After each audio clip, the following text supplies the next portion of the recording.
لو معلتون تا مقصلتا spiritual healing قال نايب حقي ابت inner spirit ابت وشطاوي سبنا انبلو فوسي سلازمص اذا تتصبنا كبرنا املاخنا يكون نغيتا خنملو خينا امين كنصلينا رغصنيا عبرانيان 14:12 خم زبلكو اتقال بتقالي توكلتنا امنتنا اتستوهبنا قال زسرح قال زعاي قال هياو قال زفوس ززنن زطعي زتس زبرتع دما قالي مالت يسوع ክርስቶስ ጎይታይ ስለዚህ ካብዞም ደቀና ተቀሲ ተባሂሉ ግን መዝሙር ይተዛሪቡ ስለዚህ መልእክት ክትከውን ስለተخل በታ መዝሙር ክንጽልይና ክንዝምሪና ናብ ቃል ድማ ክንሰግሪና ኢየሱስ ክርስቶስ ጎይታይ እስከ እዚ ሰዓት እዚ ካባኻ ስለስተዋሃበኒ እታ እግዚአብሔር ዝገበራ መዓልተ ዓወት ዘያሞ ባአን ተሐጎስን ባህ ይበለናን ከም ዝብሎና እግዚአብሔር ቃል እስከ ናይዛ መዓልት እዚ አሰባት ስለዝገበረና ጎይታ አመስግነካ ኣለኹ ንበል ምኽንያቱ በኽእለቱ ነዛ መዓልት እዚ ዝበጽሓ ካብ ማእከልና ወላ ሓደ የለ ክንድቅስ ከለና ናይ እግዚአብሔር ደገፍ ክንትስእ ከለና ድማ ናይ እግዚአብሔር ምንቃሕ ስለዝኾነልና ኢና ደቂስና እንተሲና ዳዊት ዝተረድዩ በቃ ንስኻ በይንኻ ኢኻ ብድሓን እትሕድረኒ ሞ ብሰላም እግምሰስን እድቅስን ኣለኹ ኢሉ አሜን ደጊሙ ድማ ነቲ ናይ ምንቃሕ ነገር ድማ ንስኻ ደገፍካን ሞ ነቃሕኩ ኢሉ ኢየሱስ ክርስቶስ ጎይታይ ስለዚ አምድቃስኩምን አምትንሳአኩምን ተስተውዒልኩሞ ቀጻሊ ናይ እግዚአብሔር ደገፍ ኣሎ ማለት እግዚአብሔር ናይዛ መዓልት እዚ አሰባት ስለዝገበረና ስብሓትና አምላኽና ይኹን እስከዛ መዝሙር ወድና ተጀመራ ክንዝምራይና በኹነታት ዝድረት አምላኽ ይብልና አሜን አብዩ ክብርና አምላኽና ይኹን እትነምልኹ አምላኽ እንታዩ አብዩ ኢየሱስ ክርስቶስ ጎይታይ ስለዚ ክንእውጅና ኤፌሶን 5:18 ንገዛ ርስኻ ምዝራብ ከም ዝዛረበሉ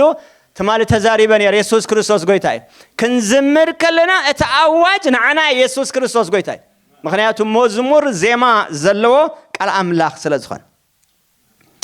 ሃሌሉያ ተመስገን ኢየሱስ ብኹነታትና አይትግመትን بنجراتنا አይትግመትን عبيخا عبيخا عبي كابتي نجمتون العل عبيخا عبيخا عبي كابتي نجمتون العل هللويا بخونتاتنا አይትግመትን بنجراتنا አይትግመትን عبيخا عبيخا عبي كابتي نجمتون العل هللويا عبيخا عبيخا عبي كابتي نجمتون العل تمال عبي لومي عبي نزل علم نسخة عبي تزميرو اي ودان بغالات افنا يقلتن عبيخا عبيخا عبي كابتي نجمتون لا هللويا عبيخا عبيخا عبي كابتي نجمتو اسكب بخونتاتي አይትግመትን በሎ بخونتاتي አይትግመትን بنجراتي አይትግመትን عبيخا عبيخا عبي كابتي نجمتو نلال عبيخا يسوس عبيخا عبي كابتي نجمتو نلال تمال عبي لومي عبي نزل علم نسخة عبي تزميرو اي ودعن بغالات افنا يقلتن عبيخا عبيخا عبي كابتي نقمتو آمين آمين آمين آمين عبيخا عبيخا عبي كابتي نقمتو وعبيخا عبيخا عبيخا عبي كابتي نقمتو اسكتمسجن بلو كسلمون يمي بلد ازيحال عونا هاللويا هاللويا كسلمون يمي بلد ازيحال عونا قروم دنك مكر هايال يتبالي انكو كل شن بملو يمي فتا يسمع يمدر نقوس تعالى هاللويا يسوس سما اكلنا منفس قدوس سما اكلنا ناي كبر قويتا اما اكلنا ابزي قبعيزي ناي كبر نقوسنا زغنا منفس قدوس اسكا قويتا نبارخ كالنا بلو قويتا نمسقنا كالنا قويتا لعلنا بلكا قالونا እግዚአብሔር አቦ ንስኻ ጓሳይና ንስኻ ሓላዊና ንስኻ ረዳኢና ንስኻ አቦና ስለዝኾንካ አቦና መስግነካ አሉና እግዚአብሔር አቦ ካብተን ሓስቦ ካብተን ልምኖ እምብዛ ይዕዚስካ ትገብር አምላኽ ኢኻሞ እባርኸካ ኣለኹ ጎይታይን አምላኸይን እዚ ግዜ እዚ እዚ ሰዓት እዚ ካባኻ ዝተዋሃበና ክቡር ግዜ ስለዝኾነ ነመስግነካ ኣለና ኤበንኤዘር ዝኾንካ አምላኽና ክሳብ ኣብዚ ዝረዳእካ ስጋዓት ንስኻ ዝረኣኻዮ ፍጻሜ ከም ትረዳእና አሚንና ድማ ንባርኸካ ኣለና ስለ ኩሉ ነገር ክብሪ ንዓኻ ይኹን ብወድኻ ብኢየሱስ ክርስቶስ አሜን ኢየሱስ ክርስቶስ ጎይታ እዩ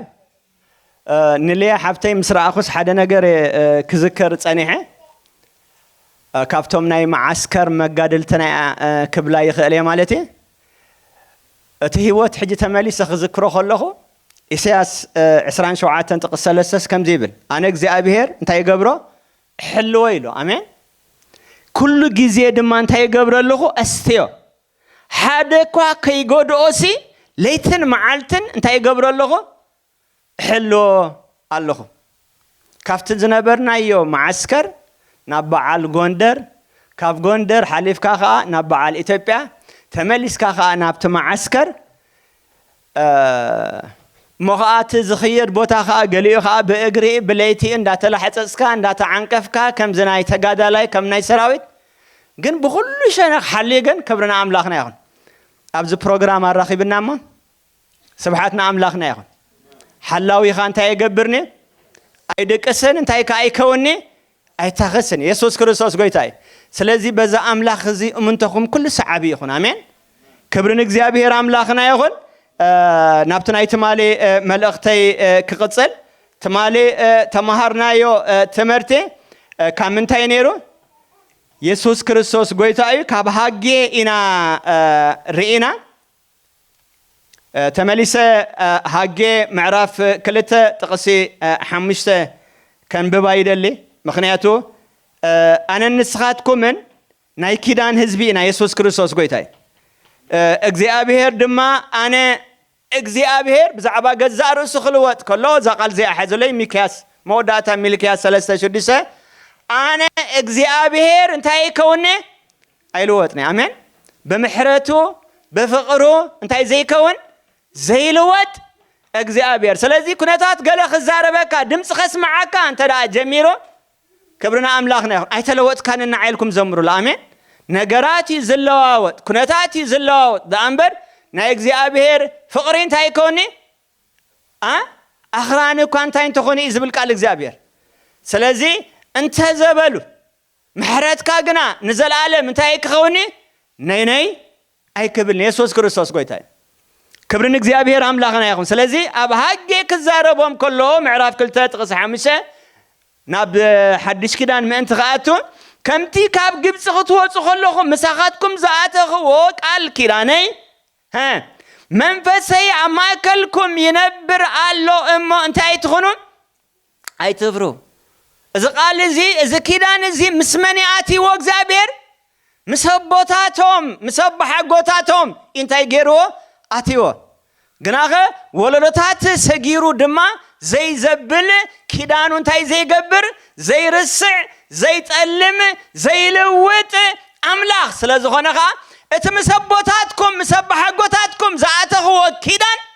حجون كيداني مساخاتكم انتايو صنعي يسوس كريستوس قويتاي سلازي كم إسرائيل أزياء تقنزيا أزياء عب صعري آتيا نحاتياتهم وصيت كم سددوا غيروهم بوزح شجرن ጭንቀትን መከራን حليفهم يسوس كريستوس قويتاي እግዚአብሔር ድማ ምሕረቱ አብዚሑን ቂሮስ ደሪኹ ድማ እንታይ ከም ዝኾነ ገይሮም ከም ዝመለሱ ገይሮም ስለዚህ ሓደ ጊዜ ብዘይርዳአኩም ጎደና ክትሓልፉ ከሎ ካልእ ዘይሓለፎሲ ንስኻ ትሓልፎ ጎደናል وا كما يجرو زعرك إذا كما يجرا زم حزايد أزبال يبلون أمونغو إرمياسن أمونغو إسياسن كلتيهم كم نبيات زحلفوا قدنا حدا يكونن قليل متشوت بزمسل من قد حلف كله قليل أقصى سلالة زوسد من قد زمسل كحلف كله نخلتيهم كنك زي أبهر نسنا يوم نتصبقهم النار أنت عايز قبرهم نيرو سلازي مكرا كوزيادة قبل كلوسي أخليل كخبز حلوة يسوس كريستوس قويتاي أنا هم أحسب أبي إرترا قريفنا يوم زمت أنا أسرات حواتنا مرزان 22 زلوا يرس زلوا يحواتنا بأمر وقت حاسبوا خلقها كبيدي أباي تخطري أخلقها جن صباح أنا نسخاتكم من حدا مسوم أيكن كوينا مالتي ناي عسرا ناي العلي زخون أخليل ناي إمنونتهم شلمات أبسمين تايكين الله تداري له يسوس كريستوس قويتاي كلكم حلف يكون عندي نجزي أبير زخون كبر تسريح حلف جن أنت هيكونن قليل أيكونن يسوس كريستوس قويتاي سلازي دك إسرائيل بو حليفهم موداتها جنا كابت قدام يسد حرواي كبرنا إذا بيت زي أنت هيكوني كبلسيو كم زبالو ناب زين أيلهم معلتي مصحف إفيسون ملأختي كرم مسجاري مزخبلت صنعكو حدا أوان أمسي انترفيو قبورو لي إلو حتيتو يبلوه مالت سلازيت انترفيو كقبورو لو سدالي حتوتاتك ناتي محازوت كم زخبلوكم صنعكو ناتي بصوتي محازوتي أبندا نجسات أبندا مكاننتي انت دليم أرماديون تدليم طاولان تدليم دكان تدليم صالون كينم أبزمتش بوتايم زلو إلى حتيت أنا جنا بجزء قري بجزء صحي كأصحي أبز برخا بين إنتهى خونا الله ينقلاتو الله إلو حتى سلازي أجمع لنا نحطها ملاش تواهي بالله سلازي إنتهى تكونيها كم سب كان إنتهى تكونيها كتمثلوا ميها نبيت نجسات كتأتيها تواهيلو سلازي كم مسرح كلاتنا خم نفلتو مجمرة مسار متي كقرط مالتي كبل متجمرة وكبل جميرة وتام مسرح نساء مالتي مسودة أخا مجاز مسي مجاز غيرها كقرص متجمرها وكبل جميرة تام مسرح نساء بمنقد مسار بمنقد مجاز بمنقد تخلف زلو قدنا حليفه جن كان سبو أبتي بيت نجسات نتاي كون كركب نتاي كوينه مالتي تسريحي مالتي سلازي حدا جزء قاع زبلك هذا السمع كاملتي أب أمرك خون خالي أب عند حقوق خون خالي أي فلت كون سألوا مجلس اختوصدلوا تخليهم إجزابي هرجن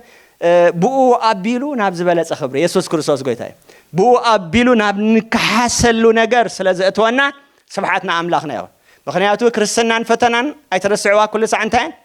إذا مكفاي تبل ذكروا مالتي أبام سحنباشات فتون تداهونكم كلتين عند كافخا دحرايجن نابز بلد سعوات انتهى له مسجقار له كبرنا أملاخنا ياخد سلازي بزعبا ناي حقي كنزارب كلنا actually بزعباتا ناي سلمون بيت مقدس بدبنا استقلص كبر زلوا بيت مقدس يا إذا بأمني استسرحت بيت مقدس بمفراسة نايت بيت قداي زي كنس نايت كبري قداي إيو زيادة أنتي زقبرهم نيرو زبكيهم نيرو مالت أب حدش كدان أنت دا متينا دما إفيسون مس مصحف هاجي متأثر زلوا مصحفة معرف كلتنا إفيسون أنت دا ريهم أبينا بخاتكم من استقلت ناي بيت مقدس أصارحة أيو أبو أنتي كينو زلوا تقليص زلوا مالت سلازي أبز منفسها وتحدثو نايلو معالتا أرستي ناي نابرا أقلقلو تحدثو كم أورا دما ناي فقري ناي وانجيل تحدثو زبل حساب تقيت أخزاربي بقاندو لو معالتا نريو نابرا زبلي ويدما ممللاس زبلي مخنياتو يوحنس كزارب كله اتا أب كريستوس انبر اللهو زبلي كم تنسو انتاي زخونا زتملالسو ها كم خونكم كتملالسو يقباكم يكون عندي أب كريستوس هلنا نبل أنت داكينا كم تكريستوس زتملالسو من مللاس كبهال كله نابراي سلازي نايلو معلت مورفو كاسي من مللاس نابرا زبهال زلو أنا نسخاتكم من بزناي منفس كدوس تحدثو كمي ننصبارقو علنا زبل كزارب سلازي كمئتوي مستعرس سيطرا يستحاز نيش شي مئتو ناي مصحف إفيسون كزارب مصحف إفيسون أنت دارينا كتما إفيسون كنبل زكالي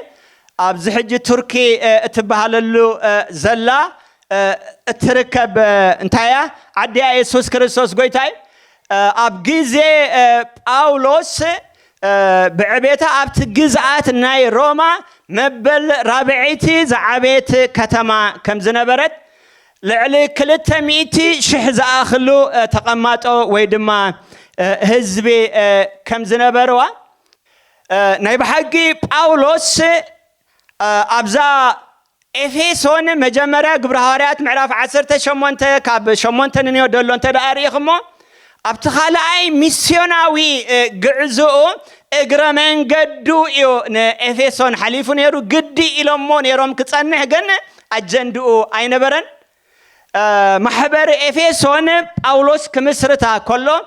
أبتسالسي ميسيوناوي قعزو قنا إذا بتخريستيان زيا كمتا مسرتا تنتاي نقبر نرئي مالت كابكالوت محبرات محبر إفيسون فلي زبلا نقر نسلست عمت زاكل معلتن ليتن بناي ديسايبلشيب بناي ممهار أقل قلوت نتا محبر باولوس هيوتو كي ترفه انت يقيروا الله كبرنا أملاخنا يخون تبجي الله مالت سلازي إفيسون كابكالوت زفليا باولوس أبتا محبر تيا زقدفو impartation ويدما زقدفو تسألوا انتهي نبرن قليل اي نبرن حديقوا خيد كلون شماقلتات انتهي جيرو اقيموا يخيدو موداتا دما افليبي معراف كلتا تقص عسرا كم نريو كم زخماي جيرو كحاليلكم زخيل كالي ها كمو زبلا يبلين إلو حدا أقل قال نعوز مسل كفري سلازلو باولوس نتيميتيوس تكايك خون انتاي زقبرو زسلطنو أقل قالي سلازي تيميتيوس دما مراحي نايتا بتخريسيان خون كم زتلاك انتاي نقبرينا مالتي نرينا تدس زبلني إذا مصحف زيا ويدما إذا دبدبي زيا انت بلنا يحيش أفتا مانوال كندي بيجين زلوا شديش معراف كون تخونت كم مصحف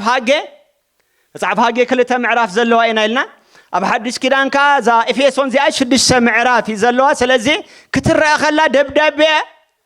ناب حدا محبر طراي سلاكت دبدبي دما ايكونتن مالت اب كبابيا نزنبرا كيترفه وكيلا زواريت انتانيرا دبدبي انيرا ذا افيسون إلنا نريا زلنا مصحف مالت ذا شديش معرافات زحازت مصحف تمكرا انت يمثل إلنا انت حتيتنا ناي باولوس تمكرا انت يمثل نيرو إلنا خنحتت تزقل لي مالت من البات انا مصحفتي قدم حدا قلت زود اكون انت زي كوينن مصحفت من باب نفع يكونكن غناغه اقلقلتي مصحف كصحفو خلو ناي هيوتهم ناي اقلقلتهم تمكرو حصر بزبله ناي عمتات زخدوس نسخاغنا بساعات ወይ بمعالتات بتنببن ناي تمكرهم تخافالي كتكونيم زغبرخا يسوع ክርስቶስ ጎይታይ ስለዚህ ጊዜን ዕድልን ረኺብና خننبብ ጽቡቕ ነገር መጽሐፍ ኤፌሶን ድማ ሐዋርያ ጳውሎስ ናይ አሳት 30 ዓመት እንታይ ዝገብሮ ዘገልገሎ አገልግሎት አነባብሩኡ ህይወቱ ኩሉ እቲ መኒ ጳውሎስ ዘብሎ አብካሎት አብሮሜውን ዚያዳ ንኹሉ ዝገልጽ እኮ አንተሎ አብዝ ድማ ክብርና አምላኽና ይኹን ሩኡይ ዝኾነ ኢምፓርቴሽን ብዝህሎ መንገድያ መጽሐፍ ኤፌሶን እንታይ ኮይና ተጻሒፋ ስለዚ ኤፌሶን ክትጽውዕ ኮላ ኢንስፓይራል ለተር ኢሎም የምጽዑ ዝጽውዕዋ ማለት እዛ መጽሐፍ ዚኣ ወይ ድማ ዛ ደብዳቤ ዚኣ ኣብዛ ኣተወቶ ዘበለት ኩሉ እንታይ ተምጽእ መጽሓፍያ ነራ ምንቕቓሕ እተምጽእ መጽሓፍያ ኢየሱስ ክርስቶስ ጎይታይ ለሞና በይና አባኻትኩምን ክብርና አምላኽና ይኹን ዕዙዝ ዝኾነ ምንቕቓሕ ክህልዋ ናይ ሓድሽ ኪዳን እንታይ ኮይና ለና አገልገልቲ ኮይና ለና ኢየሱስ ክርስቶስ ጎይታይ ስለዚ ዘን ሽድሽተ ምዕራፋት ደስ ዝብላ አከፋፈላ ይዘለውን ተንቀዳሞት ሰለስተ ምዕራፋት በክርስቶስ ዝብል መልእኽቲ ይዘለውን which means እቲ መጀመሪያ አነ ንስኻትኩምን ከነድህበሉ ዘለና ኣብ ሓድሽ ኪዳን ናይ ክርስቶስ ማለት ናይ ብጸጋ አባይን አባኻትኩምን ዝኾነ ነገሪ ማለት ክርስትና ኣብ ሓድሽ ኪዳን እቲ ብሉጽ ህይወት ክህልወካ ዝገብር ነገር እንታይ እዩ እንተዳይልና እዚ ናይ ጸጋ ነገር እዚሲ አባይን አባኻትኩምን እንታይ እዩ አምጪ ስለዚ ብትኽክል ዝኾነ ምዝ ጸጋ እናተላለና እናተፋለጥና ክንመጽእ ከለና ከምኡ መጠን ድማ መሰረትና እናጣዓየ እናደልደለ ክብርና አምላኽና ይኹን ጸጋ ነፃ ህያቢ ጸጋኻ ዝኽእል እንታይ እዩ ኃይለ አምላኽ ኢየሱስ ክርስቶስ ጎይታይ ስለዚ በዚ ዱልዱል ዝኾነ መሓወር እንታይ ዝኾና ዝቆምና ክንከውን ዝኽእለና ነገር ማለት ቀጽለን እተን ሰለስተ ምዕራፋት እንተዳሪእናንካ ካባይን ካባኻትኩምን ናይ አነባብራ ጠለብ እንታይ ዝገብራን ዝሓተ ሎሚ ምምልላስ ይኽዛረ ሎሚ ናብራ ይኽዛረ ኣብዚ ዘመን እዚ ካብቲ አሸጋሪ ዝኾነ አስተምህሮ ገሊኡ ንናብራ ጥራይ ዝምህሪ ከምዚ ክትከውን ኣለካ ከምዚ ክትገብር ኣለካ እሳ ጥራይ እንተዳ ኮይና ናብ ብሉይ ኪዳን ክንምለስ ኢና ሕጊ ኸውን ምክንያቱ ብዘይ ጸጋ ክርስትና ኣይነበርኒ ማለት እቲ ናብራ ተገዲፍኻ ጸጋ ጥራይ እንተዳ ኮይኑኻ ናይ ክርስቶስ ነገር ጥራይ ዝኸውን እቲ ኻባኻ ዝጥለብ ነገር ከ እንታይ ይኸውን ኣሎ ማለት ይርሳዕ ኣሎ ማለት ስለዚ ክርስትና ኩሉ ሰዕ ሚዛናው ናብራ ኣሎ አሜን በእግዚአብሔር ዝተዋሃበ በእግዚአብሔር ዝተወደአ በእግዚአብሔር ዝተፈጸመ መስርሕ ኣሎ ተፈጸመ ኢሉ ኢየሱስ ክርስቶስ ጎይታይ ካባይን ካባኻትኩምን ድማ ዝጠለብ ናብራ ዝጠለብ መምልላስ ኣሎ ማለት ነዚ ክልቲኡ ማእሰር ዝኸውን ምናልባት እሞ እንታይ ጽቡቕ ነገር ሃሊኒ ያ ካባና ዝኾነ ብቕዓት ወላ ሓደ የለን ብቕዓትና መኒ ክርስቶስ አሜን ስለዚ እዚ መማንዚ እንተዳ ኣለና ዝያዳ ነትናይ ጸጉ ቀረብ እንታይና ንኸውን ድልዋቲና ንኸውን ምክንያቱ ቃል እግዚአብሔር ክዛረብ ከሎ እቲ አባኻትኩም ድሌትን ግብርን ዝገብርሲ መን ኢልዎ እግዚአብሔር አሜን እስኹም ስለዚ ደለኹም ኣይኮንኩም ናብ ዝመጽኹም እስኹም ስለዚ ደለኹም ኣይኮንኩም ተገልግሉ ዘለኹም ነታ ድላይ እኳ መን ኣለዋ ወሃብ ኣለዋ አሜን ስለዚ እቲ አባታትና ድሌትን ግብርን ዝገብር መኒ እግዚአብሔር ካባይን ካባኻትኩምን ድማ ዝጠልቦ ነገር ኣለዎ ማለት ስለዚ በቀጥታ ናብ ኤፌሶን ምዕራፍ 4 ጥቕሲ 1 እንተዳ ከድና በቀጥታ ናብዚ ዝብለኩም ዘለኹ ናይ አነባብራ ናይ ምምልላስ ጉዳይ እዩ ዝኣቱ ካብታ ጥቕሲ 1 ጀሚሩ ደጊም ኣነ እሱር ብጎይታ ነቲ ተጸዋዕኩምሉ ጽዋዓ ብቑዓት ኮንኩም ክትመላለሱ እንታይ ገብረኩም ኣለኹ እምዕደኩም ኣለኹ ኣብተናይ አምሓርኛ እንደሚገባ ትመላለሱ ዘንድ እለምናቸዋለሁ ይዝብል እታ እምዕደኩም ኣለኹ ከምታ ሮሜ 12:2 ተባሂላ ዘላ ብምሕዳስ ሓሳብኩም እንታይ ክትኮኑ ክትልወጡ ብምሕረት አምላኽ እንታይ ገብረኩም ኣለኹ እልምነኩም አለሁ ስለዚህ ቀሊል መልእክቲ አይኮን ሓደ ነዚ ነገር ነዚ ብብቅዓት ምምልላስ እንታይ ዝኾኖ ዝተመከሮ ሐዋርያ ነዛ ማሕበር እዚኣ ድማ ከመይላ ብብቅዓት ክትመላለስ ከም ዘለዋ እናረአየ ስጋዕ ክንድኡ እንታይ ክገብራ ከሎ ኣብቲ ናይ እንግሊዘኛ ተዳሪኽመውን urge ዝብል ማለት strong ዝኾነ desire strong ዝኾነ feeling ኣብዚ ነገር እዚ ክህሉ ክመጽእ ከም ዘለዎ እንታይ ክገብር ከሎ ክዛረብ ከሎ ኢና ንሪኦ ኢየሱስ ክርስቶስ ጎይታ ስለዚህ ክርስትና ብብቅዓት ምምልላስ የድለይ ማለት እቲ ብብቅዓት ምምልላስ ምስቲ ብዲስፕሊን ምምልላስ ምስቲ ብትግሃት ምምልላስ ምስቲ ብተወፋይነት ምምልላስ ምስቲ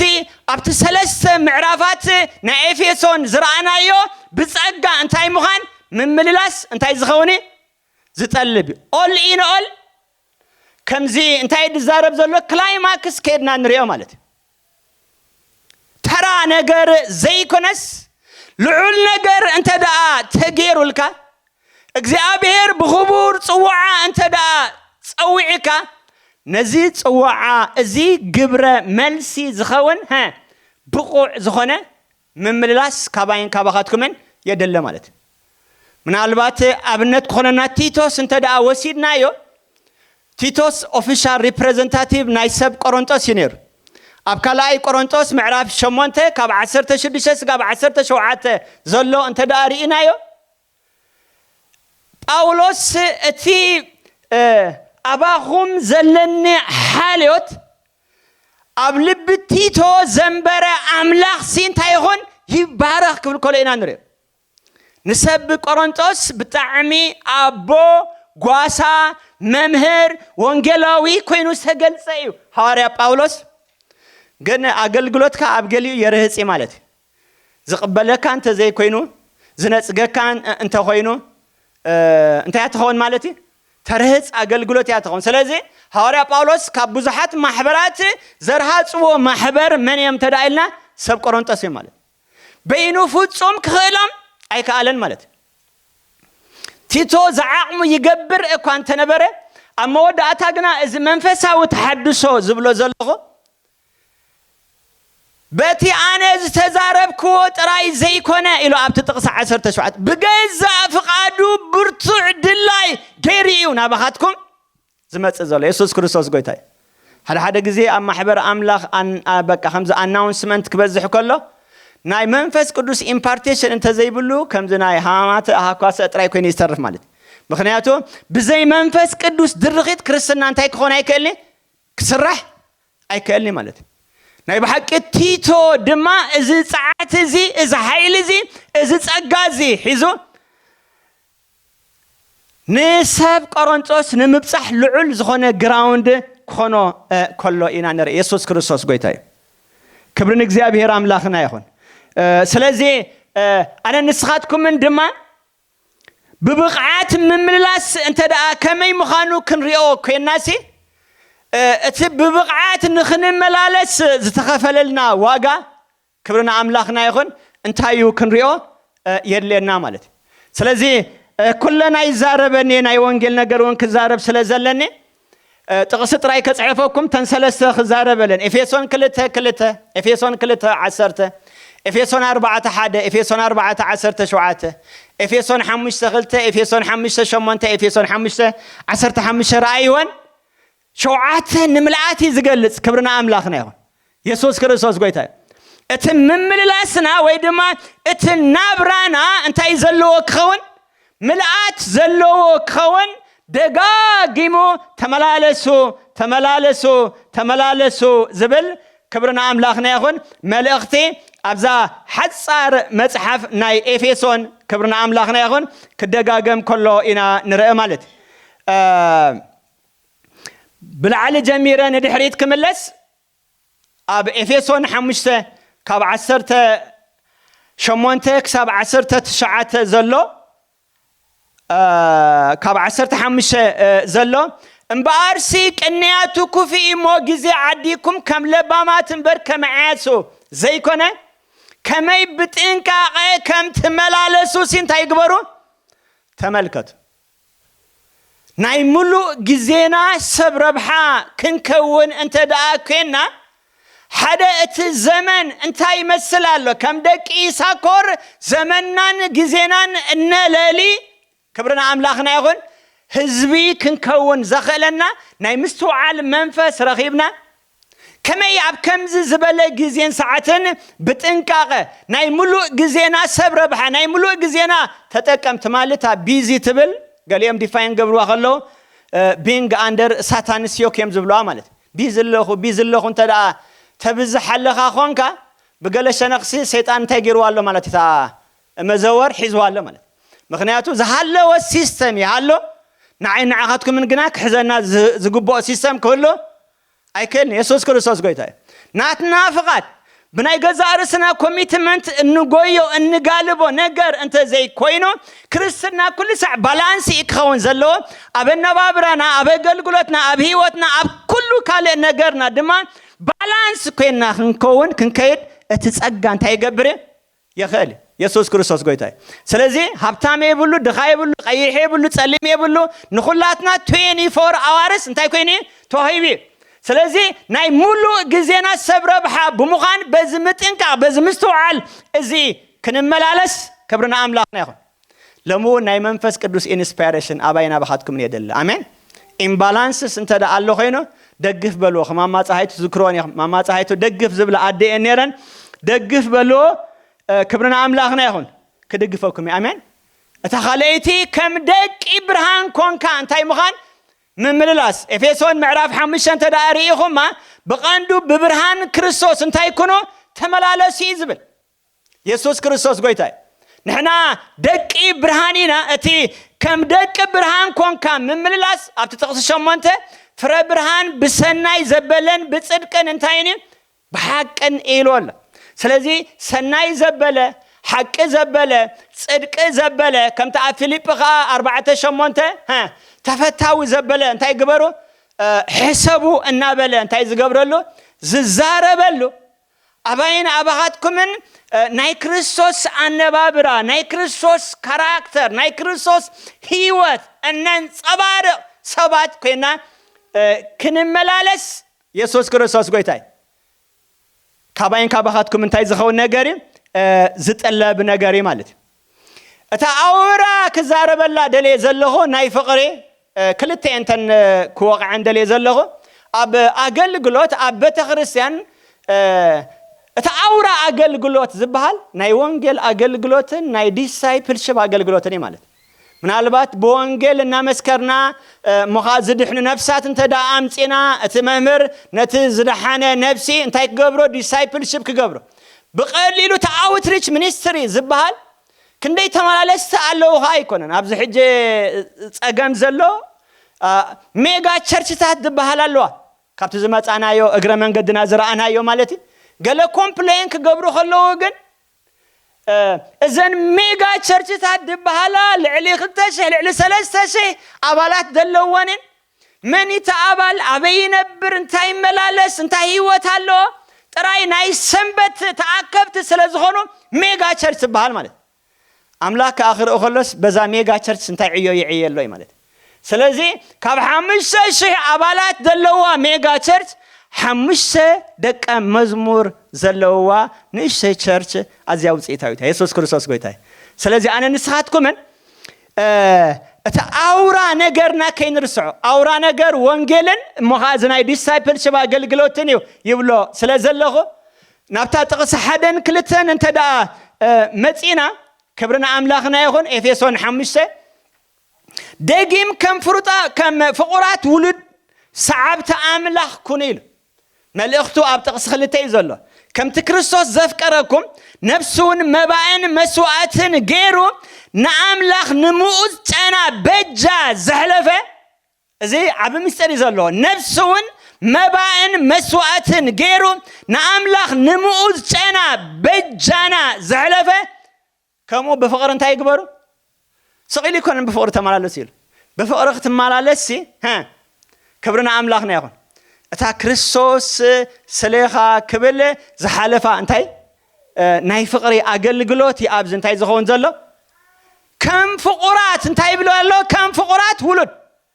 من البات أبقدامي زينا 4 9 10 تدارينا يعبيت زبهال سب نرخبينا يكون عندي يعبيت دما كاب حواتو سن تاي زخونه نبره يزبلنا زخبره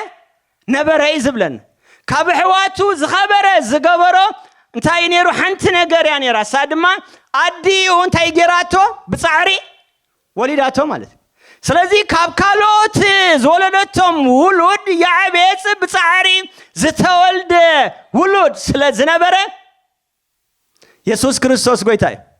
ካብ ሕዋቱ እንታይ ዝነበረ ነበረ ይብለና ዝኸበረ ነበረ ይብለና ኤፌሶን 5:1 መጽ ድማ ከም ፍቁራት እንታይ ይብለና ኣሎ ውሉድ ኣነ ንስኻትኩም ድማ ኣብ ሓድስ ኪዳን ዝኸበርና ወይ ድማ ዝተፈቀርና ውሉድ ድገብረና لنفس وكفنا كريستوس بصعري وليدنا يسوع كريستوس غيتاي فليمون ملس كزارب كله وليد كان يخا بمنتاي بموتكا فرصعرخا اناي منتاي سلازي نسخم اب قدم غيتا كتراي خلهم فقرات ولديهم امين نحنا اب قدم غيتا خنرا خلناس فقرات ولدينا يسوع كريستوس غيتاي انتاي كومو خنكون غيرنا انت دايلنا كريستوس ناي بحق بصعر انتاي غيرنا وليدنا امين سلازي ناي ممللاس بقعات كزارب كله زي انكلودد مالتي واغا ناي نفس وكفنا دم يسوع كريستوس واغا ناي نفس وكفنا نسوت بجا نموز چانا نموز ماذا انتي زخونه مسواتي زخونه انتي كريستوس سلازي بفقر انتي يكون يزبلله بفقر انتي يكون تملالس إذا بفقر تملالس انتي مالته مسحاوها ناي فقري نابرا يهالخ امين مسحاوها ناي فقر اقلقلوت يهالخ اب كاركتر زين الرهاب كاينه اب جزا اكا كم فاميلي خنعب خلنا ويدما نحنا صدرا خوينا فاميلي خنعب خلنا كو ها زي الرهاب بحر دلن حكي جناخه تفاقيرنا تصاويرنا نخيد مخنياتو كبركنا زوصو سغانا ولودنا بيتسبنا سلازخونه مالت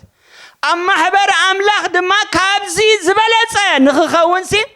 كريستوس نزحاوزي دمو افسيسي يسوع كريستوس غيتاي كبرنا املاحنا كينو كاركترو كينو انابابرو كينو ممللاسوسي املاح بزعبو خزارب كله انتي زبل دم افسيسي يسوع كريستوس غيتاي بموتي انتي غيري تبجي كبرنا املاحنا يكون ازي انت دا تردينا اتا بفقري ممللاس تبل انت ريخم مصحف قدس كله بزي فقري انتاي ولاتي علنا نبلو مالت بزعبا امنت انت دا تزاربنا اب غلاتي 5:6 اتا بفقري تعاين تاي زبلا امنتي زبلا اتا امنت بغبو اكسرسايز كتغبر انت دا اخيناسي كفقري منچ انت كتكون كتغبرالو مغياينا خمت تمال زبلكو مالت مغلغالنا سراتو بمنتاي كخونالو بفقر كخونالو فقر زي بالله انت دا اخينا صباح يفلطكاني تبل ملس انت كتكونيا مالت سلازي اتا بفقري اتغبر انت يلوالو امنت افيسون 4 ابتو هبتات وريدكم تداريخمو نحقي بفقري انت انا غبرنا الناس صعبنا حق كريستوس يا يكون عندي سلازي مسو دما اتملعت فقري ابي انجلش speaking the truth in love ياتو ምናልባት ምግሳጽ ከሆነ ኸሊጥ በበኛ ገሳጽ ክብረና አምላክና ያ ስለዚህ ሐቅ ጥራይልካስ በይና ሐቅ ክትከውን አይትኸልነ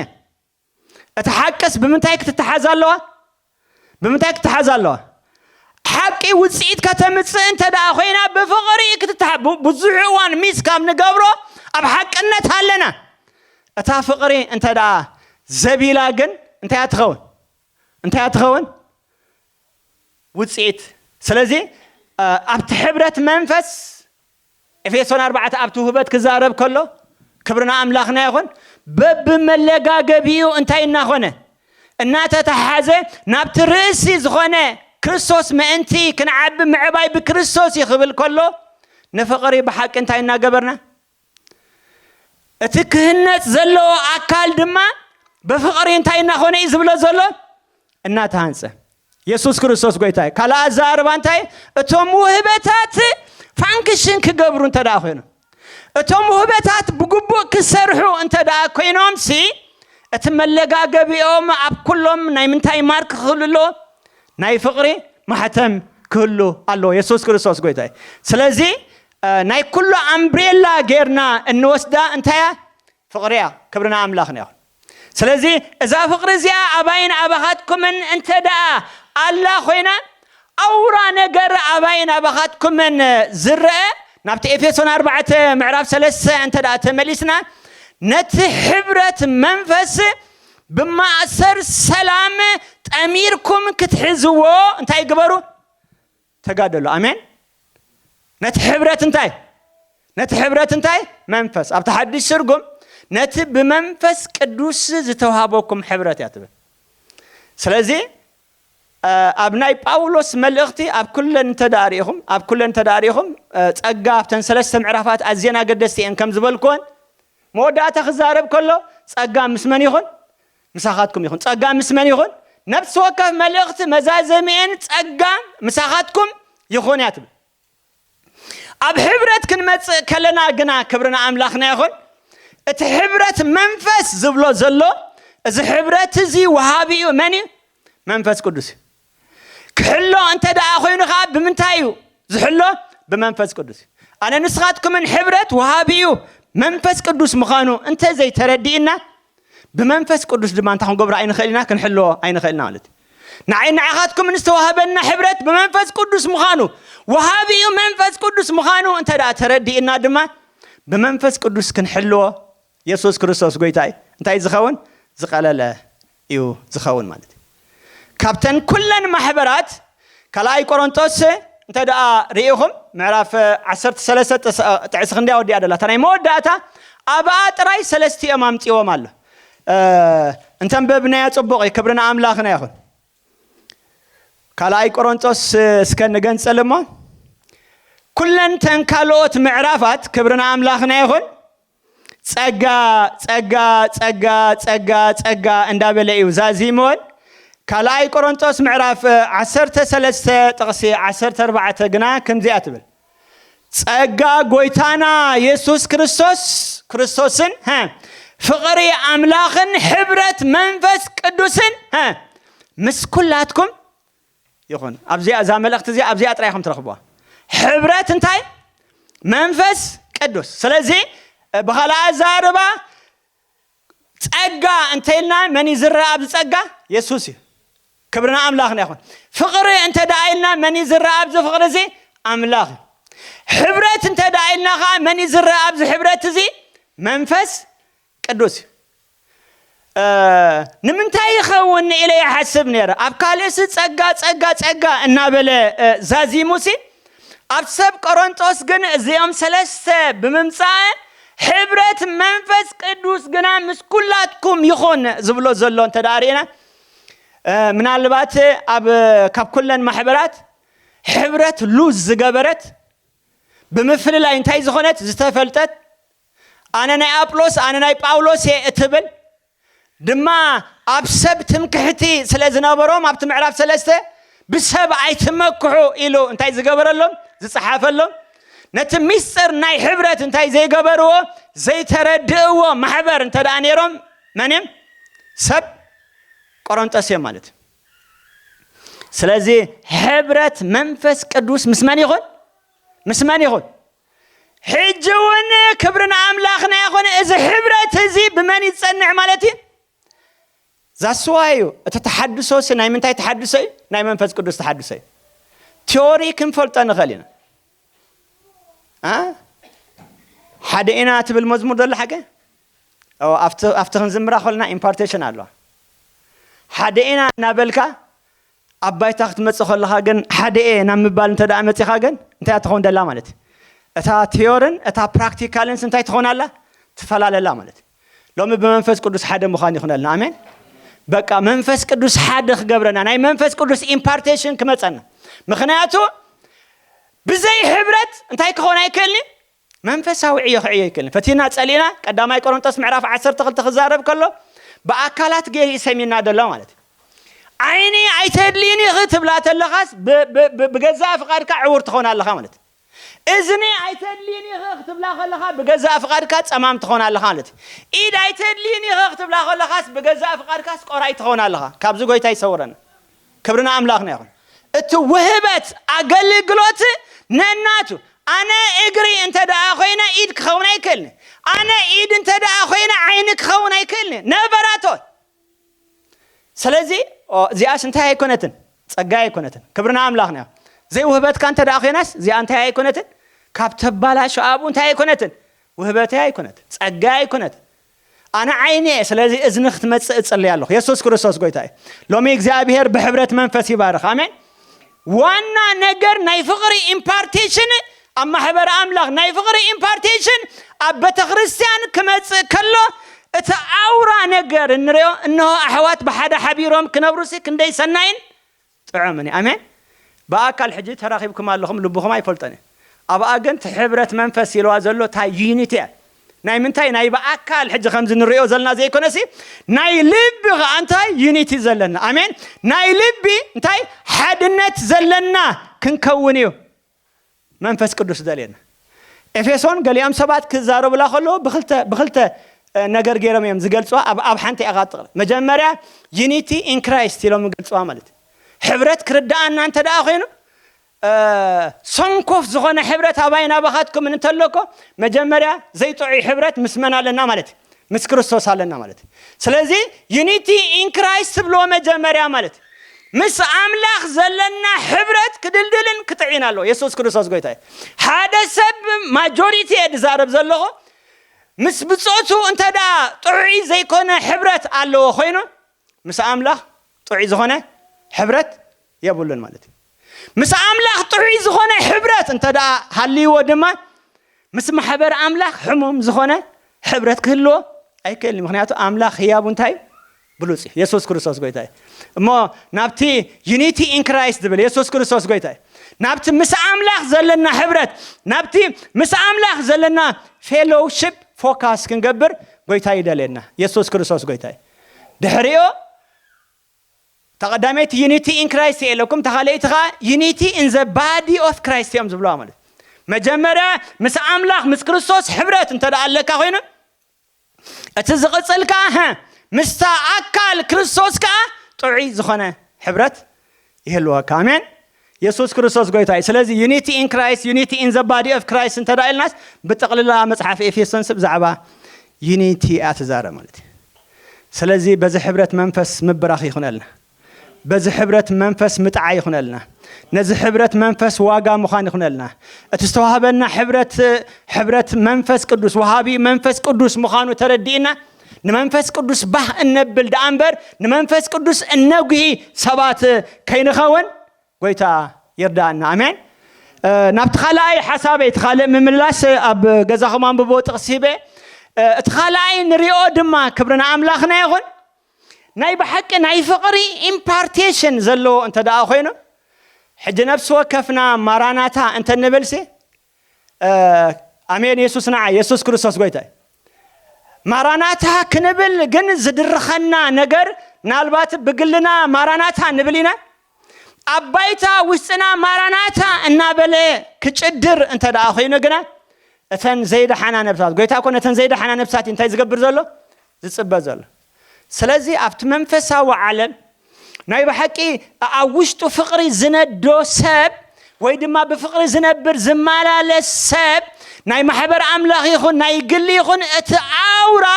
ግዲ ዝብሎ ነገር እንተ ደኣ ኣሎ ኮይኑ ምድሓን እንታይ ነብሳት ኢየሱስ ክርስቶስ ጎይታ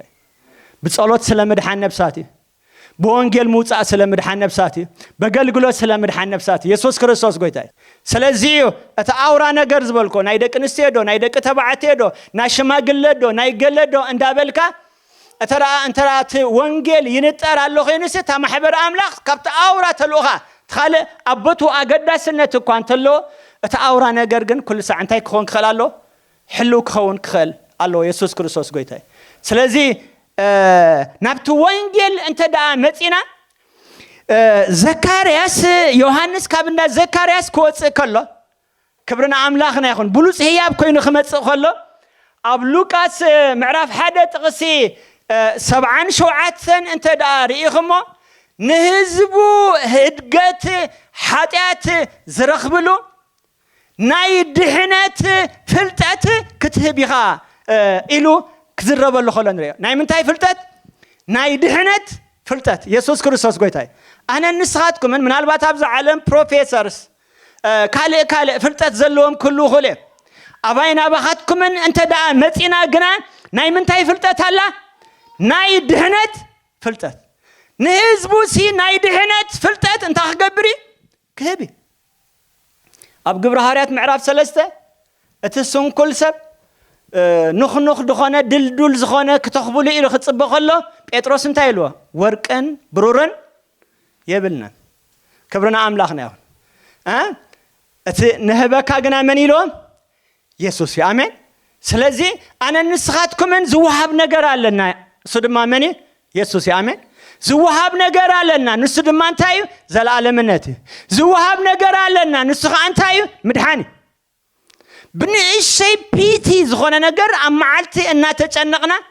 ነቲ ብኣይን ባእኻትኩምን ክዕየ ዘለዎ ናይ ምድሓን ፍልጠት ሉስ ከይንገብሮ ከነቐልብ ይግባአና ማለት እዩ። ሐዋርያ ጳውሎስ ብዛዕባ እዚ ነገር ዝኽዛረብ ከሎ ካልኣይ ቆሮንጦስ ኩላትኩም ትፈልጦ ምዕራፍ 2 ካብ 14 ክሳብ 16 ንገሊኦም ካብ ምንታይ?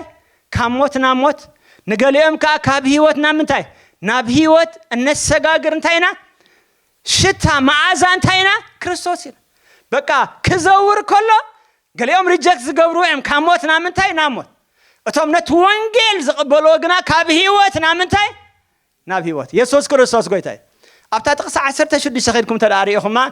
ነዚ ክእለት ዘለዎ ሲ መን ኢሉ ሓቲቱ ኣሎ ማለት እዩ። ነዚ ክእለት ዘለዎ ሲ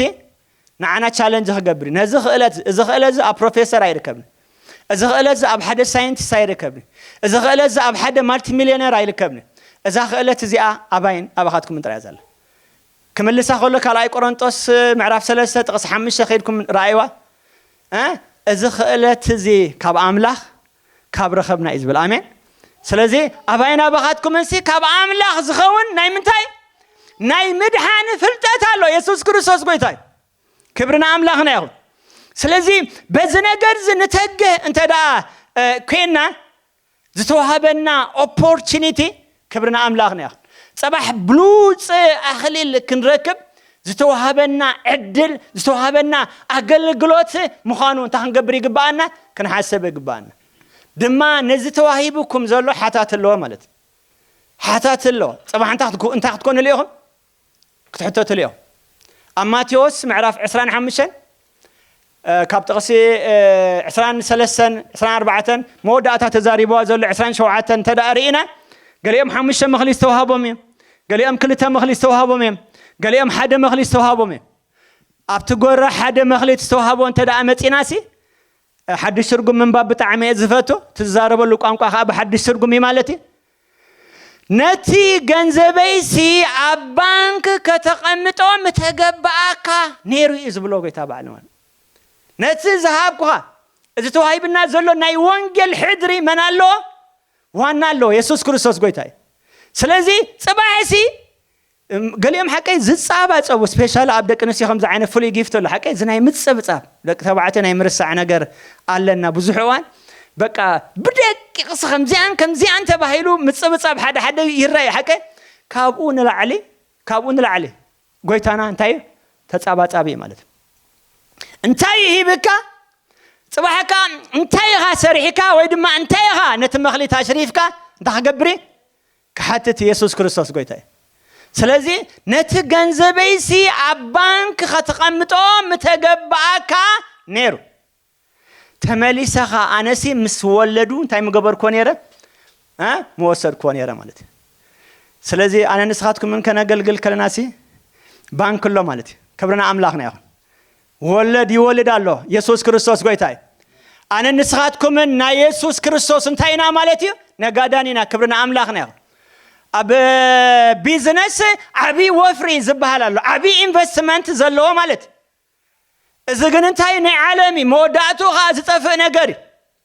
ክርስቶስ ግና ኣባይና ባኻትኩምን ዓብይ ወፍሪ ገይሩ ኣሎ። ኢየሱስ ክርስቶስ ጎይታ እዩ። نزعابي وفرخا توم إنفسترس منينا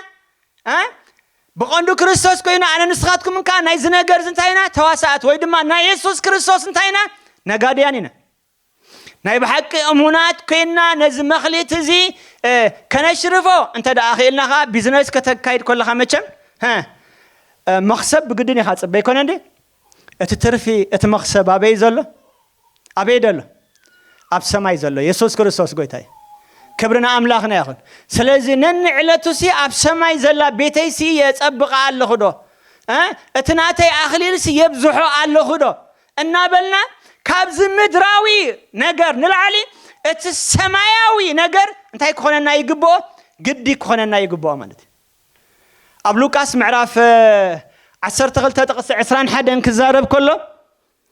بقى نفسي بالعي عرفي ستي خبلا بقى تناي بيزنس نجر مسودة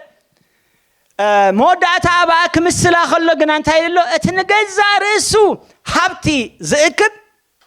أبقد ما أملاح جنا حبتام زي كونسي كومي إلو الله مالتي أبز عالم مالتي مليونيرات لنا انتهي نقبر لهم ندنق لهم سبات انت دا عليهم كينا نجزا رسوم تراي حبتي يكبو كسع زهالوسي أملاح كريو خلو إذا حبتهم زي حبتي إلو انتهي قبروني أي فلتاني أي قرموكمن بأنصاروها كم زخبلوكم صنعكم بمانم كم زخماي بمدرخ بخالق زي فلت نناي وانجل نجر عزيو زتج أبكر ما أملا أبكر مسابات جنا زقوات رسب زي بلو كبرنا أملاخنا ياهم أبكر ما أملاخ جنا أنتي كون خالي عزيو هبتام كون خالي مالت سلزي أتنجزارسو هبتي زيكب أبكر ما أملاخ جنا هبتام زي كونسي زي الول سلزي أبكر ما أملاخ هبتامات كنكون آمين أملاح كرينا خلص هفتامات اللي خسمينا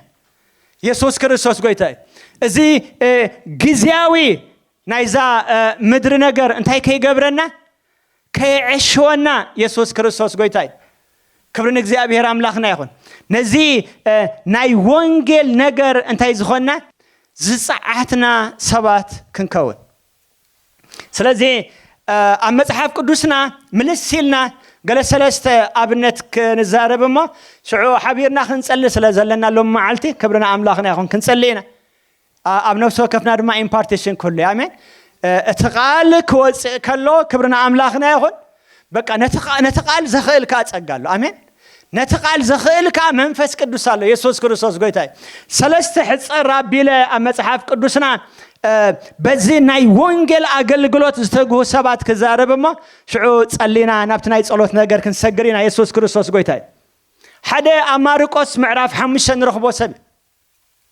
ماركوس معرف حمشن تداريخ ما كبيد دخونه منافستاوي أصار حانتاي زقابرو زحازو سب أما قابر انتاي زخون زنبرة مالت اتي مقاوحكا مانم انتاي قبرو زيكل زي حزو سب مالت سقع كندو كبيد زخونه اقانن تاوي انتاي زنبرو تسعنو زنبرو سب قويتها بعد ما انتاي قبرو خلو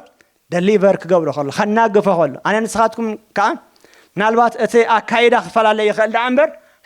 نفس وكفنا كون ابقويتا خن مصخلنا تناقفنا انا يكون عندي من البعض زواج أخي كون خالي جن كل خانته يكون كأخا تناقيف كأخا كبرنا أملاخنا سلزي إذا سبزي مسيسوس كريستوس يخيد دليل قويتها خاطا أورات الأخو وانجيل سلزخانة كيف كدلو أي كأله دحري إجنا أبتحدي شرقم داكا بوليس يزبلو أبداكا بوليس زبهاله عسرت كتماتات بناي جريخ تعوتات انتهي زخانة زتملا حدا سب نعسرت كتماتات كبرنا أملاخنا يهون بوانجيل كبتصح كلنا نريها كبرنا أملاخنا يهون بقى أتا impartation زبلا زلهم حدا سب بفولي بناي منفس قدوس حيلي انت دا تمليو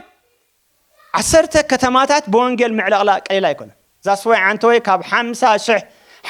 ميجا تشرش زبالو 5 زتوفي زبلله እግዚአብሔር ካ كل ساعه بتوم زتفليلو انتي زخون زخبر بتوم زتفليلو انتي زخون زغلغل بتوم قنات زلوم انتي زخون زخبر املاخ يمو انا نسخاتكم من كمزوم سب قنات زياتم كنكون غويتا يدغفنا كلاي نريو ፊልጶስ ግብረ ሐዋርያት ምዕራፍ 6 ከድኩም ተዳሪኹሞ ከም ሰቡን ታይ ዲያቆን ነይሩ ካብቶም 7 ዲያቆናት ተባሂሉ ዝተሓጽየ ሰብ ነይሩ እግዚአብሔር ፍሉይ መንፈስ ስለዝህብ አይኮነን ሓደ ሰብ ፍሉይ ሰብ ተባሂሉ ዝምስከረሉ ንኣብነት ዳንኤል ምዕራፍ 6 ተዳኺርኩም ሰዓብ ዳንኤል ኤክሰለንት ዝኾነ ስፒሪት ብሉጽ ዝኾነ መንፈስ ከም ዝነበረ ተመስኪሩሎ ሞ ፈሊዲ ጎይታ ብሉጽ መንፈስ ሂቦ ኖ ኣብቲ ውዕሉ ኣብቲ ኣናባብሩ ኣብቲ ናይ ጸሎት ህይወቱ ኣብቲ ተወፋይነቱ ኣብቲ ትግሃቱ ግና ዝተፈልየ ነገር ስለዝነበረ ኤክሰለንት ዝኾነ ስፒሪት ከም ዝነበሮ እንታይ ኮይኑሎ ተመስኪሩሎ ኢየሱስ ክርስቶስ ጎይታ ስለዚ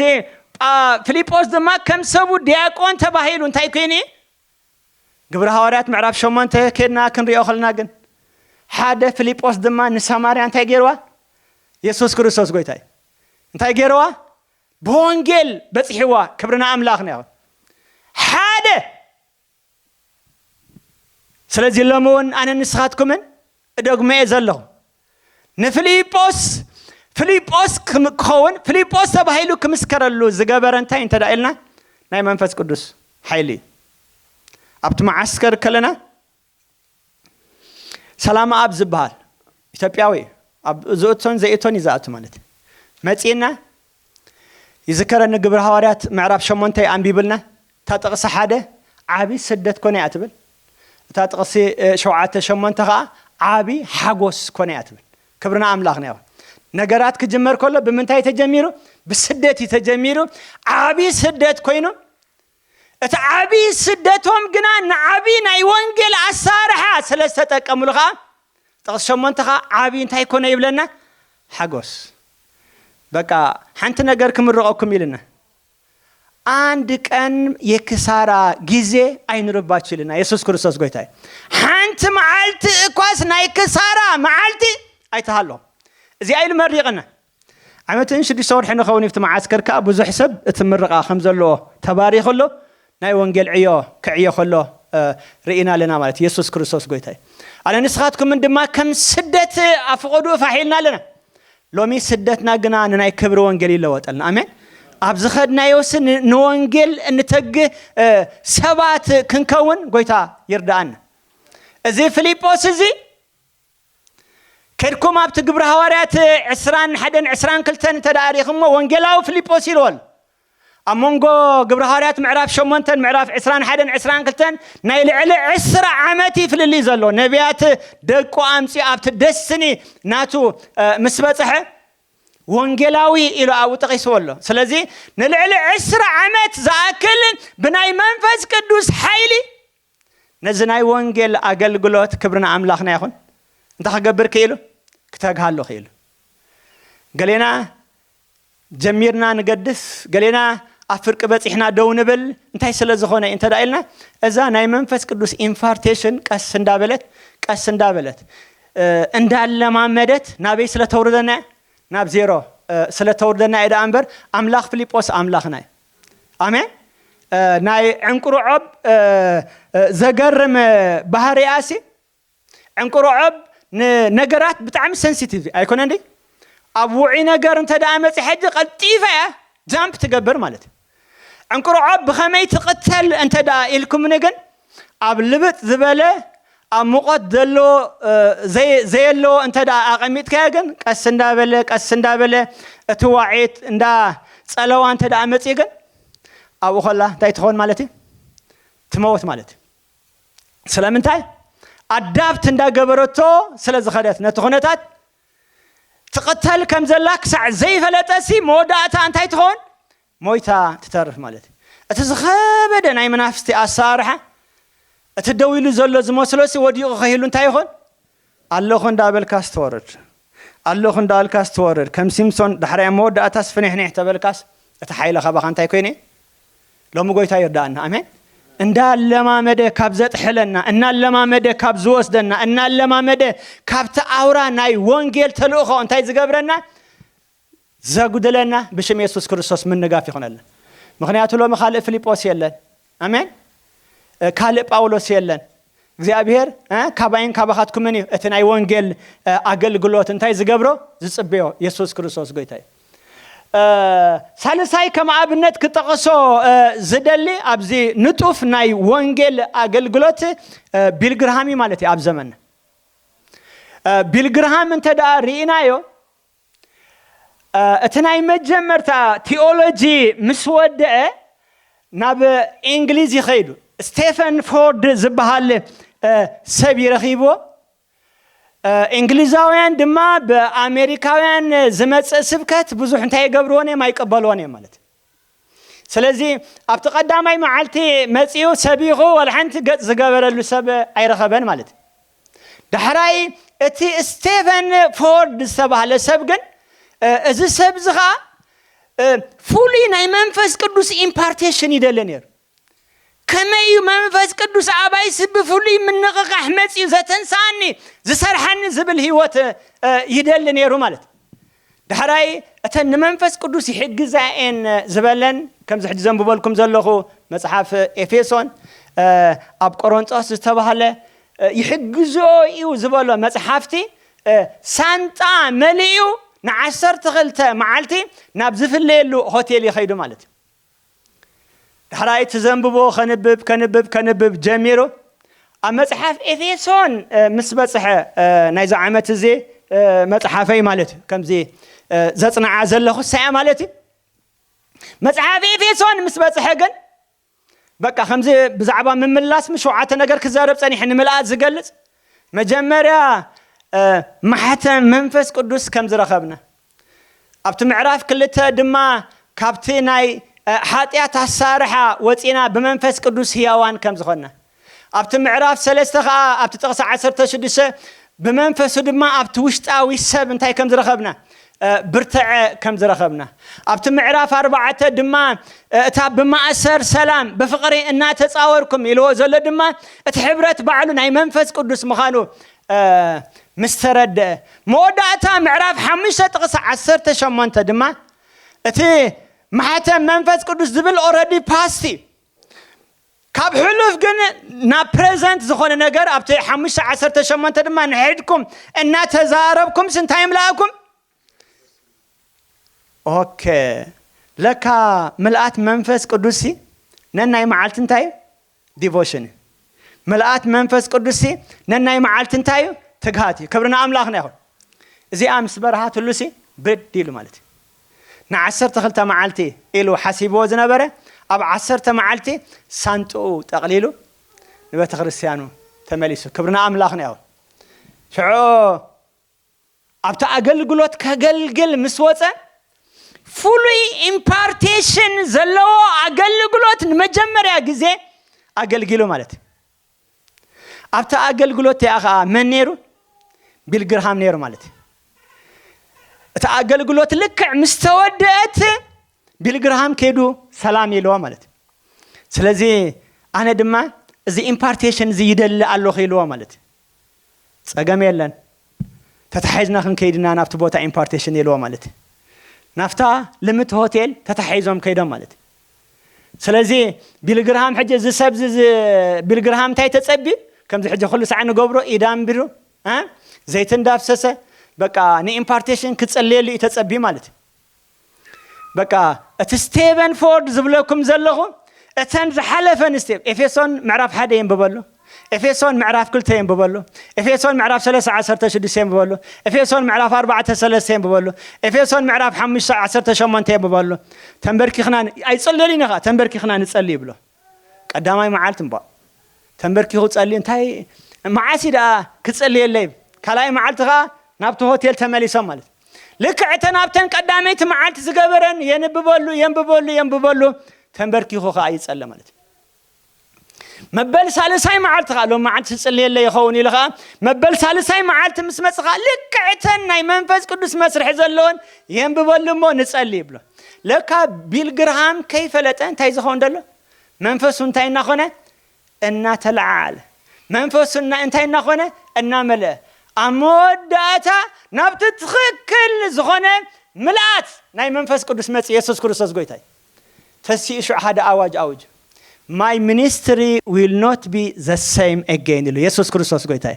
ካብ ሕጂን ነው ተናተይ አገልግሎት ከምትናይ ቀደሙ ኣይክኸውንኒ ኢሉ ተስኡ ማለት ተታሒዞም ከይዶም መበል ካልኣይ መዓልቲ ንቢል ግርሃም ኣገልግሎት ተዋሂቦ ብናይ መንፈስ ቅዱስ ኣሳርሓ እቲ ዘገልግሎት ዝነበረ መድረኽ መሊኡሲ ብፍኒስትራ ከይተረፈ ዝካታተሉ እንግሊዛውያን መጽኦም ማለት እዚ ናይ ቢል ግርሃም ኣሳርሓ ዘይኮነሲ ናይ መንፈስ ቅዱስ ኣሳርሓ ገና ኣብቲ ናይ ኢምፓርቴሽን ኣገልግሎት ኣይመጸናሉ በቃ ኣብ መድረኽ ደይቡ ከገልግል ምስ ጀመረ ኩላ ብናይ መንፈስ ቅዱስ ኣሳርሓ ታትኮን ጀሚራ ክትጋማጠል ጀሚራ ክብርና ኣምላኽና ይኹን ፍሉይ ኢምፓርቴሽን ናይ መንፈስ ቅዱስ ኣብኡ መጽኡ ድሕራይ እቲ ስቴፈን ፎርድ ዝብለኩም ደለኹ ናበቡኡ ምስከደ ነብኡ እንታይ ኢልዎ ዓለምሲ ንቢል ግርሃም ክሰምዖ ይግባእ ኢልዎ ኦረዲኮ ናይ ቀዳሚት መዓልቲ ኢምፓርቴሽን ዓለም ግና ዓለም ይዝብል ዘሎ ዓለምሲ ንቢል ግርሃም ክሰምዖ ይግባእ ድሕራይ ቀፂሉ እቲ ናይ ቢል ግርሃም ኣገልግሎት ምስ ረኣዮ ነብኡ እንታይ ኢልዎ ኣነ ኖርማል ምሳኻ ዝዕልል እዩ መሲል እምበር ለካ ብዛዕባ ቢል ግርሃምሲ እንታይ ገይረ ትንቢት ተዛሪበ ኢልዎ ኢየሱስ ክርስቶስ ጎይታ እዩ ምክንያቱ ቢል ግርሃም ኣብ ዘመኑ ልዕሊ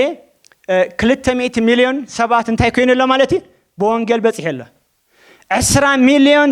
ዝኣኽሉ ብናቱ ኣገልግሎት እንታይ ኮይኖም ኣለዎ ድሒኖም ኣለዎ ኣብ ዘመኑ ካብቶም 100 ኢንፍሉዌንሻል ዝበሃሉ ሰባት መበል 57 ኣቢሉ እንታይ ኮይኑሎ ተመዝጊብሎ ማለት እዩ ነዚ ሁሉ ውፅኢታዊ ዝኾነ ኣገልግሎት ከገልግል ዝገበሮ ግና ናይ መንፈስ ቅዱስ ሓይሊ ናይ መንፈስ ቅዱስ ክብሪ ስለዚ ካብ ጉይ መዓልሲ እንታይ ምዃን ክሳድ መሓስ ሎሚ ኣነ ኣብ ውሽጠይ ሞር ዘሎ ጽማት ንመንፈስ ቅዱስ ስጋዕ ክንድኡ ከም ዘይፈለጥኮ ማለት ሕጂ እውን ዝያደ ሓይሊ ናይ መንፈስ ቅዱስ ኣባይ ክመጽእ በቃ ካብ ሳዕሳዕካስ እንታይ ግበር እዮም ዝብሉ ስለዚ ናይ ጎይታ ኣገልገልቲ ምዃንና ካብ ዘይተረፈናስ ክብርና ኣምላኽና ይኹን በቃ ኣብ ዘመናስ በቃ ንጎይታ ዝኸውን ኣገልግልና ክንሓልፍ ጎይታ ይርዳእና ኣሜን ስለዚ ነቲ መልእኽተይ ከጠቓሎ ናይ ክልተ መዓልቲ መልእኽተይ እንታይ እዩ ኢየሱስ ክርስቶስ ጎይታ እዩ ናይ ተሓድሶ መንፈስ ዝብል ስለዚ ኣብ ሃገ ዝረኣናዮ ብእምኒ ዝተሰርሐት ቤት መቕደስ ግናኸ ናይ መንፈስ ቅዱስ ሓይሊ ድማ ዘድልዮ ምክንያቱ መንፈሳዊ ኣገልግሎት እዩ ማለት ኣብ ሓድሽ ኪዳን ተመፂና ድማ ኣነ ንስኻትኩም ኢና እታ ቤት መቕደስ ኣነ ንስኻትኩም ኢና እታ ቤተ ክርስቲያን ስለዚ ብናይ መንፈስ ቅዱስ ክብርና ኣምላኽና ይኹን እዚ ፀዓት እዚ እዚ ሓይሊ እዚ እዚ ቅንዓት እዚ ኣባይና ባኻትኩምን ብሓይሊ ክዓዝዝ ኣሜን በዛ ኣገልግሎት እዚ ድማ ልክዕ ከምቲ ሃገ 1:8 እቲ ንገብሮ ዘበለ ኩሉ መወዳእታ ንኽብሪ መን ክኸውን ንኽብሪ ኣምላኽ ክኸውን ከም ዝበልና ኤፌሶን ምዕራፍ 3 ከድና ጥቕሲ 20-21 ንውን ክብርና ኣምላኽና ይኹን ኣብ ሓድሽ ኪዳን እውን ዝገበርና እንተገበርናስ ንምንታይ ክኸውን ንኽብሪ ኣምላኽ ክኸውን ኣምላኽ ብዓይን ባእኻትኩም እንታይ ክኸውን ክኸብር ኣነ ንስኻትኩም ድማ መኽሊትና እንታይ ክንከውን ከነሽርፍ ጽባሕ ከምቲ ኣብ ቆሮንጦስ 15 ኢልዎ ዘሎ ኮኸብ ካብ ኮኸብ ከም ዝበልጽ ዘላለማዊ ህይወት ብመን ብወዲ ኢየሱስ ክርስቶስ ኣኽሊላት ግና ኩሎም እንታይ ናይ ዕዮ ውፅኢት እዮም ማለት ኣነ መምህር ስለ ዝነበርኩ ክልተ ነገር ሪኢ ኣለኹ ተሪፎም ከበኺሩ ሪኢ ኣለኹ ካብ ምሽላም ጎዲሎምን ከበኺሩ ሪኢ ኣለኹ ማለት እንታይ ኮነ ኾን ኣብ ኪዎም ክብል ከለኹ ግን በቃ ገለ ዘይተረድኦም ነገር ፀኒሕሎ ማለት ስለዚ ኣነ ንስኻትኩምን ድማ ምእታው መንግስቲ ኣምላኽ ጥራይ ዘይኮነስ ሽልማት ናይታ መንግስቲ ክብሪ ናይታ መንግስቲ ማዕረግ ናይታ መንግስቲ ክብርና ኣምላኽና ይኹን ከም ኮኸብ ደሚቑ ዝረአ ኣብታ ዘለዓለማዊት መንግስቲ ደሚቕና ከም በዓል ጳውሎስ ከም ኩሎም ኣገልገልቲ ክብርና ኣምላኽና ይኹን ናይ ኣኽሊላት ሽልማት ዝበዝሓልና ሰባት ክንከውን ተራኺና ኣምላኽ ጻድቕ ፈራዲ ብወዲ ኢየሱስ ክርስቶስ ተዘላለማዊት ህይወት እንታይ ጌርካይ ሂብካይ ኣኽሊላት ግና ናይ ትጋት ውፅኢት ኣኽሊላት ግና ናይ ትጋት ሽልማት ኣኽሊላት ግና ናይ ጸዓት ናይ ተወፋይነት እንታይ ደሞዝ ኢየሱስ ክርስቶስ ጎይታይ እሞ ንኣኽ ካብ ፍቕሪ ተበጊስና ነዚ ናይ ኣኽሊል ኣገልግሎት ክንተግህ ጎይታ ይርዳእና ኣሜን ክብርና ኣምላኽና ይኹን ከምቲ ዝበልኮ ንእሽተይ ክንጸልይ ስለ ዘለና እስከ ንጸልይ ክብርና ኣምላኽና